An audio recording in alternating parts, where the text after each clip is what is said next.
তাড়াতাড়ি করে উনি দেন, আমাকে আমাদের যে বলছে যে সমস্যাগুলো আছে 2 মাসের মধ্যে এই যত জিনিসটা দ্রুত পারেন করে দেন।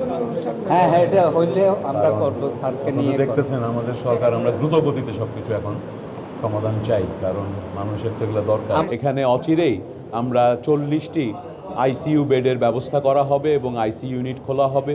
সেখানে এইচডিইউ থাকবে, ইনফেকশাস আইসিইউ থাকবে এবং এই ব্যবস্থাটা তৈরি হলে ঢাকা শহরের প্রাণকেন্দ্রে এই মহাখালীতে এই আইসিইউ এর মাধ্যমে স্বাস্থ্যসেবাটি সাধারণ মানুষের জন্য সহজলভ্য হবে।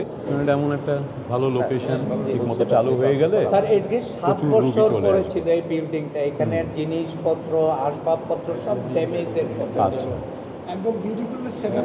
হ্যাঁ, চমৎকার সেটআপ এবং ভালো সেন্ট্রাল লোকেশন, প্রচুর রোগী পাবেন। এখানে তো সব গরিব রোগীগুলো আসে স্যার। জি, বাইরে ওরা অ্যাফোর্ড করার মতন অবস্থায় থাকে না।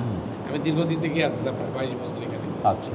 আবার আইসিইউর কোঅর্ডিনেটর হিসেবে আছি স্যার, আমার ইনচার্জ আছে। গ্লিটারের টুইন লেমন ও অ্যান্টিব্যাকটেরিয়াল ফর্মুলা বাসনকে চকচকে জীবাণুমুক্ত করে আমাদের দেয় গ্লিটার গ্যারান্টি। আমাদের স্যার আইসিইউ কিউতে 25 থেকে 30 জন থাকে প্রতিদিন, যার পর আর এটার জন্য স্যার আমাদের এগুলি আমাদের ইয়াতে নাই, অর্গানোগ্রামে নাই। আমরা অর্গানোগ্রামের বাইরে এই জিনিসগুলি করতেছি। অর্গানোগ্রাম হইল 500 বেডের অর্গানোগ্রাম, সেই জায়গায় 870 বেড এবং ইনফেকশন এইচডিইউ করেছি। এটা 4 আর 2 6টা। শুরু হবে কবে? শুরু হয়ে যাবে হয়ে গেছে। ইনশাআল্লাহ। মেশিনও আছে আমাদের, যে পুরান যেগুলি আছে এগুলি দিয়ে আমরা আপাতত শুরু করে দিই। আমাদের তো অ্যাজমা, সিওপিডি, ডিপিওডি সবগুলির তো নিউমোনিয়া আইসিইউ দরকার। অ্যাজমা সেন্টারের এই বিল্ডিংয়ে ওপরতলায় বেশ কয়েকটি ফ্লোর অব্যবহৃত অবস্থায় এবং অব্যবস্থাপনার ফলে এটা পড়েছিল।